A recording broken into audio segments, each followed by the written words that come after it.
بسم اللہ الرحمن الرحیم نحمدہ ونصلی علی رسولہ الکریم۔ شیخ العرب والعجم عارف باللہ حضرت مولانا شاہ حکیم محمد اختر صاحب رحمۃ اللہ علیہ کی کتاب مختلف موازوں سے تقریباً 440 یا 414 صفحات جمع ہوئے ہیں توبہ کے بارے میں، معافی کے بارے میں۔ ہزاروں لاکھوں صفحات بھی ہوں تب بھی اللہ تعالیٰ کی لامحدود معافی کو کوئی بیان نہیں کر سکتا۔ بس مایوس نہیں ہونا چاہیے، ہر ایک مجھ سمیت یہ کہ کوشش ہو کہ ہم نیک بن جائیں، اللہ ہم سے دین کے کام لیں۔ جیسے اس دن عرض کیا تھا چند دن پہلے کہ شیخ العرب والعجم عارف باللہ حضرت والا رحمۃ اللہ نے فرمایا کہ نہیں، حضرت شاہ رڑک صاحب رحمۃ اللہ علیہ کا بیان چل رہا تھا کہ صحابہ رضوان اللہ علیہ مجمعین جب تجارت پر جاتے تھے تو وہاں بھی دین پھیلاتے تھے، وہاں سے بھی خوب دین پھیلا تجارت کے ذریعے۔ دوسرا فرمایا اللہ والوں کے ذریعے دین پھیلتا ہے اور اللہ والے سب بن سکتے ہیں۔ پھر ایک تبلیغ کا بڑا اونچا کام ہے، اللہ کی رحمت سے بہت ہی اونچا کام ہے، لیکن ایک تبلیغ کا نام ہے خاموش تبلیغ، وہ ہے عمل۔ نماز کے وقت دکان کا شٹر بند کر دیا، گھر کے اندر رہ رہے ہیں، عاجزی انکساری کے ساتھ رہ رہے ہیں، کسی سے لڑ نہیں رہے، دفتر میں اور عمل کی فکر، زکوٰۃ کے وقت زکوٰۃ دی، وراثت دی، یہ ہے عمل تقویٰ، اس کا اثر دل پر زیادہ پڑتا ہے۔ اللہ تعالیٰ مجھے اور ہم سب کو عمل والا بنا دے۔ رات توبہ پر بیان ہوا تھا اور آج اسی کتاب سے بہت عرصے کے بعد کچھ پڑھ کے سنا رہا ہوں۔ اللہ اکبر۔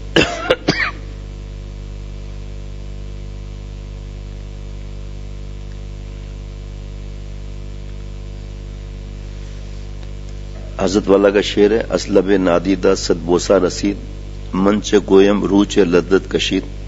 اے اللہ جی، میں نے جب توبہ کر لیا تو آپ کے ہونٹ جو نظر نہیں آتے، اس نے مجھے، اللہ ہونٹ سے پاک ہیں، یہاں تجلیات مراد ہیں، جو آپ کے ہونٹ نظر نہیں آتے، انہوں نے میرے روح کے بوسے لیے۔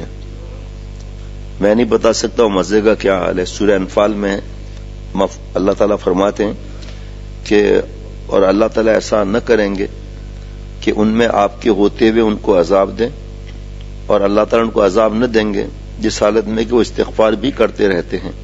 حضرت عمر رضی اللہ عنہ نے فرمایا کہ اللہ تعالیٰ نے امان دی دو چیزوں سے، ایک حضور صلی اللہ تعالیٰ علیہ وسلم اللہ کے پاس چلے گئے، دوسری استغفار، اللہ سے معافی، اللہ عذاب نہ دیں گے۔ یہ خط لکھنے والے مبارک ہیں، ماشاءاللہ، چھپاتے نہیں ہیں، لکھتے ہیں، اور بار بار لکھیں تب بھی ناراضگی نہیں ہے کوئی بھی، بھلے ایک ہی بات بار بار لکھیں، لیکن خود کو سوچنا چاہیے کہ ہم کوشش نہیں کر رہے، ارادہ نہیں کر رہے، کوشش نہیں کر رہے، ہمت نہیں کر رہے اور خط میں دیر کر رہے ہیں، تو ظاہری بات ہے پھر نقصان ہوگا۔ ارشاد فرمایا کہ کافر لوگ طواف کی حالت میں کہتے تھے غفرانک، اے خدا ہم کو بخش دے، تو اللہ تعالیٰ نے قرآن پاک میں یہ آیت کافروں کے لیے نازل فرمائی، اے نبی جب تک آپ ان کافروں میں زندہ ہیں اس وقت تک میں ان پر عذاب نازل نہیں کروں گا، اور اللہ تعالیٰ ان کو عذاب نہیں دے گا جب تک یہ استغفار کرتے رہیں گے۔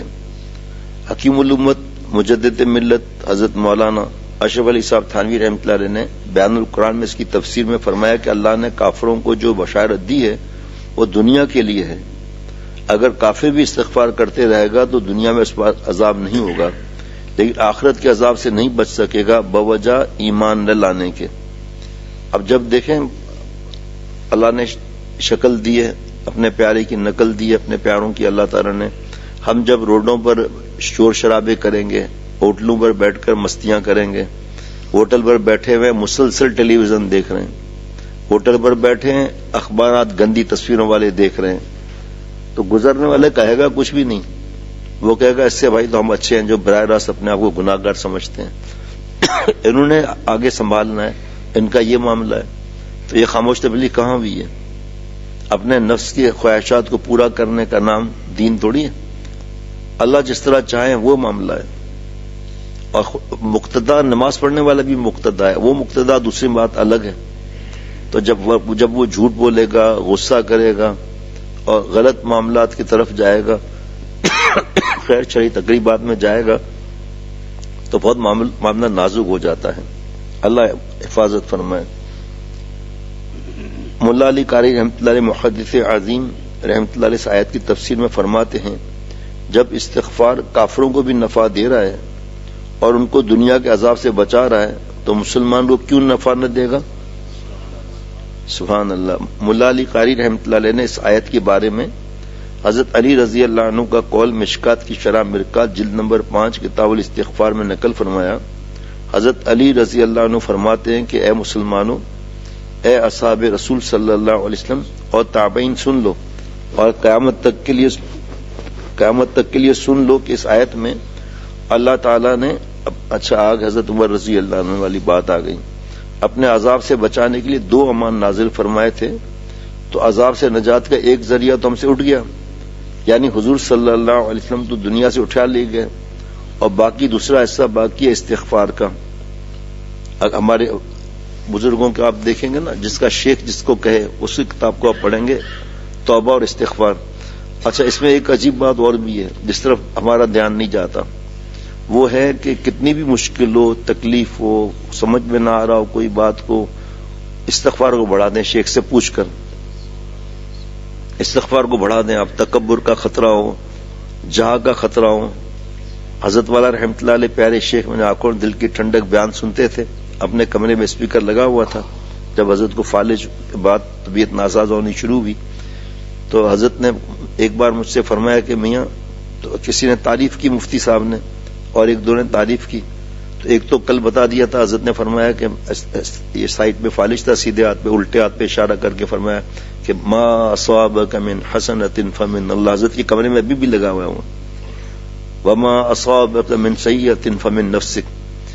پھر اس وقت فرمایا کہ اپنے ماں باپ کو کبھی نہیں بلانا، تیرا میرا وجود ماں باپ کی وجہ سے ہے، اگر سونا نہ ہو، گولڈ نہ ہو، سونا نہ ہو تو سہاگا کیسے لگے گا اس پر؟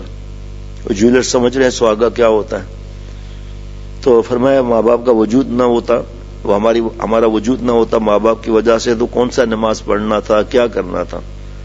پھر ایک بات جو فرمایا نا، ابھی آ رہا ہوں، کہ فرمایا کہ میں نے اتنے برسوں میں نہیں سنا حضرت نے کسی کو کہا ہو، ہر وقت تو میں نہیں ہوتا، تو کہا ہوگا کہ تم استغفار زیادہ کیا کرو، حضرت نے فرمایا مجھ سے۔ پھر ایک بار فرمایا کہ جب بیان کرو تو ایک بار آیت الکرسی پڑھ لیا کرو۔ تو میں کہنے کا مقصد یہ ہے کہ اوروں کو بھی کہا ہوگا، سب کو کہا ہوگا۔ کہنے کا مقصد یہ کہ اگر آپ غور کریں گے تو جیسے مثال ایک رزق تنگ ہے، استغفار، وہی استغفروا ربکم انہ کان غفارا، کتنے انعامات ہیں۔ اس اللہ کو راضی کرنے کی فکر کرنا ہے۔ ذرا تکبر کا معاملہ آیا جو استغفار شیخ العلم رجم پیارے نے شیخ نے فرمایا وہ، اب حضرت میرے موجودہ شیخ، حضرت میری آنکھوں دل کی ٹھنڈک،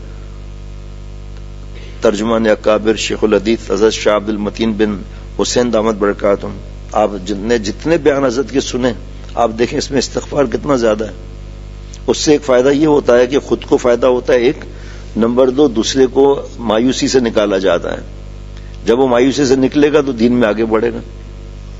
ایک اصول ہے، اس کی فکر کیجیے، اب یہ سوچنا کہ شب مغفرت تو ابھی تھوڑی دیر میں ختم ہونے والی ہے تو اب چھٹی، یہ خاص اوقات ہے، یہ خاص کوئی دن ہوتا ہے، کوئی خاص رات ہوتی ہے۔ اس کے علاوہ استغفار کا دروازہ بند نہیں ہوا۔ رمضان شریف ہے، نفل فرض کے برابر، فرض 70 کے برابر، 70 فرض کے برابر، یا اللہم انک عفو کریم تحب العفو فاعف عنا، یہ رمضان میں تو رمضان کے علاوہ نہ پڑھیں، اس کی 100 تسبیح تو پڑھنی ہے، اس کے علاوہ موقع کے حساب سے شیخ سے پوچھنا ہے جناب۔ سبحان اللہ۔ اگر تم اللہ تعالیٰ سے مغفرت طلب کرتے رہو، گریہ و زاری کرتے رہو تو انشاءاللہ تعالی عذاب سے بچ جاؤ گے۔ جس سے بھی کوئی خطا ہو جائے 2 رکعت توبہ پڑھ کر اللہ سے رو لو، استغفار کر لو، جہاں جہاں آنسو لگ جائیں گے دوزخ کی آگ وہاں حرام ہو جائے گی۔ اللہ تعالی کریم ہے، جب ایک جز کو جنت میں داخل کریں گے تو پورا جسم ہی جنت میں داخل کر دیں گے۔ یہ نہیں ہوگا نا چہرے کو داخل کر دیں کاٹ کر باقی چھوڑ دیں، ایسا تو نہیں ہوگا۔ سبحان اللہ۔ ان کے کرم سے یہ بعید ہے کہ چہرہ تو جنت میں داخل کر دیں اور باقی جسم دوزخ میں ڈال دیں۔ بس اگر گناہ ہو جائے تو فوراً اللہ سے معافی مانگیں، اور بندوں کے حقوق میں کوتاہی ہو جائے تو بندوں سے معاف کرائیں، یہ نہیں کہ کسی کا مال مار لیا اور زبان سے کہہ رہے ہیں توبہ یا اللہ توبہ یا اللہ توبہ. اس وقت محض زبانی توبہ سے معافی نہیں ہوگی جب تک کہ اس کا مال واپس نہ کریں گے. جب اس کا مال اس کو دے دیں گے تب معافی ہوگی. سبحان اللہ. اللہ تعالیٰ فضل فرمائے. خاص کل دن میں کل دن کی بات کر رہا ہوں, 11:30 بجے کا بیان تھا نا صبح کا, تو کل دن میں دور دور سے لوگ آئے اور 3:30 بجے اتنے قریب کئی شہروں کے لوگ واپس چلے گئے. پھر اللہ تعالیٰ کی رحمت سے عصر کے بعد اور مغرب کے بعد تو پتہ نہیں کہاں سے لوگ آ گئے, اور عشاء میں یہ کرسی رکھ کر بیٹھ گیا تو ساتھیوں نے بتایا کہ لوگ آ رہے ہیں اور بڑی کرسی پر بیٹھ جائیں, اوپر نیچے سے کوئی فرق نہیں پڑتا. تو پھر اس کے بعد آتے ہی رہے آخر تک لوگ. اللہ تعالیٰ فضل فرمائے. اور جب یہ عرض کیا کہ نفلی عبادت گھر پہ کرنی چاہیے, آپ نے دیکھا کچھ لوگ تھے اور پھر اس کے بعد سبھی چلے گئے, کچھ لوگ تھوڑی دیر کے لیے وہاں آ گئے. جناب رب اغفر وارحم وانت خیر الراحمین وقل رب اغفر وارحم وانت خیر الراحمین. اور آپ یوں کہا کریں کہ اے میرے رب میری خطائیں معاف کر اور رحم کر, اور تو سب سے رحم کرنے والوں سے بڑھ کر رحم کرنے والا ہے. اس میں اسم اعظم بھی یہ پیارے شیخ فرما دیتے. آج میں آپ کو ایک عظیم الشان وظیفہ دے رہا ہوں, اس کو چلتے پھرتے بقدر تحمل, دیکھیے بقدر تحمل کثرت سے پڑھیے. صبح شام ایک تسبیح روز پڑھا کریں. پھر حضرت نے صرف ایک تسبیح کا فرما دیا, رب اغفر وارحم وانت خیر الراحمین. اور یہ وظیفہ کس نے عطا فرمایا؟ سب سے بڑے پیارے نے. ایسا حضرت کو الفاظ اللہ عطا فرما دیتے. یہ وظیفہ کس نے عطا فرمایا؟ سب سے بڑے پیارے نے سب مخلوق میں سب سے بڑے پیارے کو سب سے بڑا پیارا وظیفہ دیا.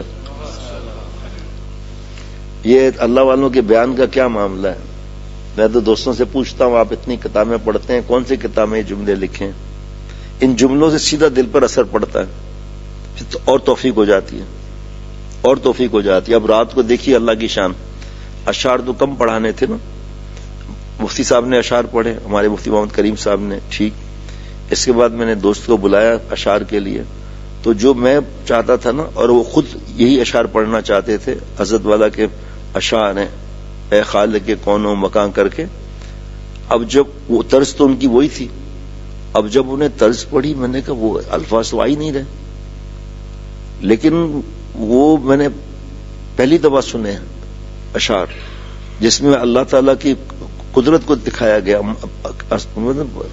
میں تو حالت ہی خراب ہو گئی اشعار سن کر. ماں کے پیٹ میں کون تھا کاریگری کرنے والا, یہ آنکھیں کس نے بنائی, یہ پھول کی خوشبو کس نے دی. بس کیا عرض کریں اللہ کی تعالیٰ کے معرفت کے اشعار. اور سب سے پہلے آئینہ محبت میں, اور سب سے پہلے ہی میں نے نہیں سنے آج تک میں نے نہیں سنے. جیسے بتایا ہر وقت میں نہیں ہوتا تھا. اب کل کئی دوستوں نے کہا میں دوبارہ سنوائیں, دیکھو اشعار میں بھی کیسے معاملات ہیں. اس جملے کو تو دل چاہتا ہے پھر پڑھوں. یہ وظیفہ کس نے عطا فرمایا؟ سب سے بڑے پیارے نے مخلوق میں سب سے بڑے پیارے کو سب سے بڑا پیارا وظیفہ دیا.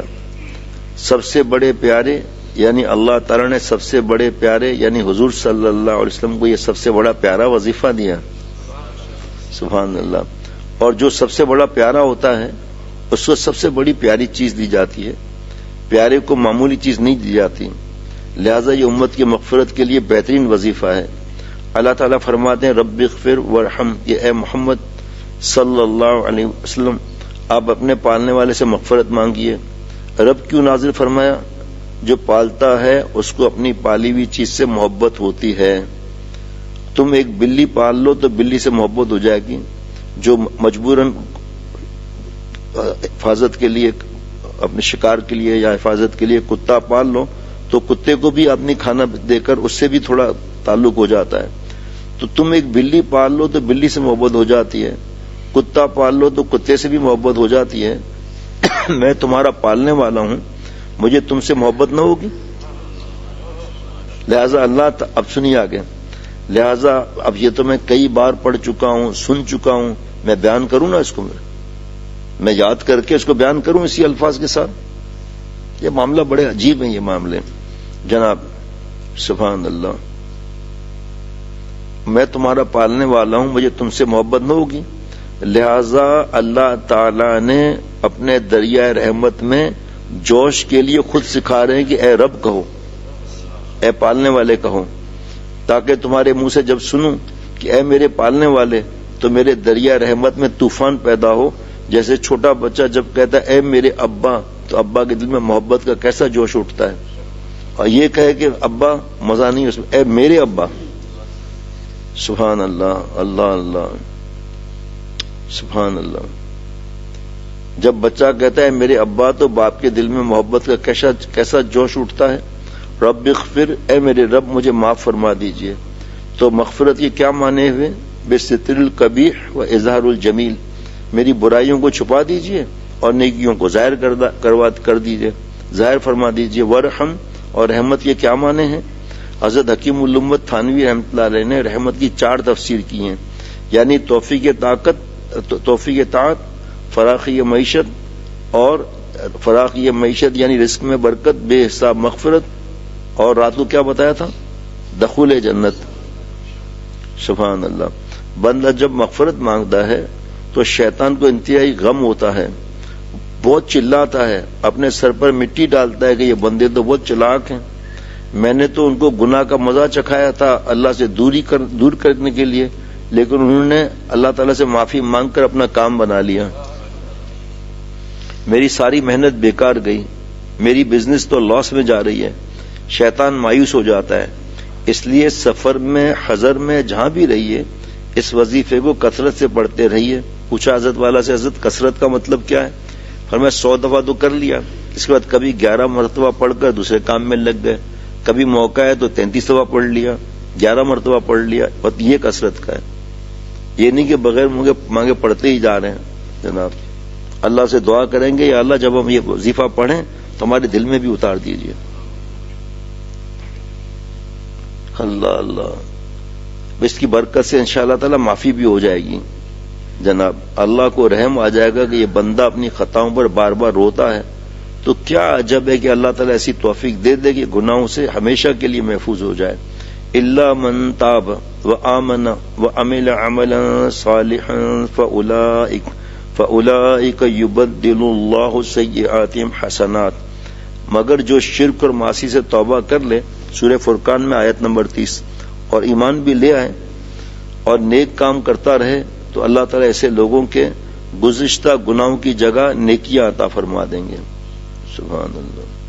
مضمون طویل ہے آگے، اس کی تشریح ہے آگے، طویل ہے. اس پر تھوڑا بتا دیتا ہوں تاکہ مزہ آئے. اس پر ہمیں تو سمجھ میں نہیں آئے، اتنی بات کر رہا ہوں، اہل علم کو مزہ آئے گا. اس پر ایک علمی اشکال یہ ہے کہ توبہ تو حالت ایمان میں قبول ہے، تو اللہ تعالیٰ نے پہلے الا من تابہ کیوں فرمایا؟ سبحان اللہ. طویل ہے نا مضمون.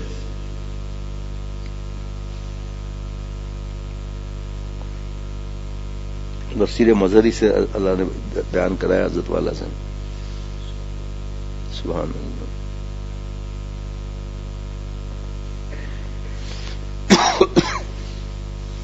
دوستوں کا اچھے خاصے دوستوں کا روزہ بھی ہے تو تھوڑا آرام کر لیں گے. اللہ تعالیٰ اپنی رحمت سے عافیت کی بارش فرماتے اپنی رحمت سے. ربنا تقبل منا انک انت السمیع العلیم. سبحان ربک رب العزت عما یصفون والسلام علی المرسلین والحمد للہ رب العالمین. صلی اللہ علی النبی الامی وعلی آلہ واصحابہ وبارک وسلم برحمتک یا ارحم الراحمین.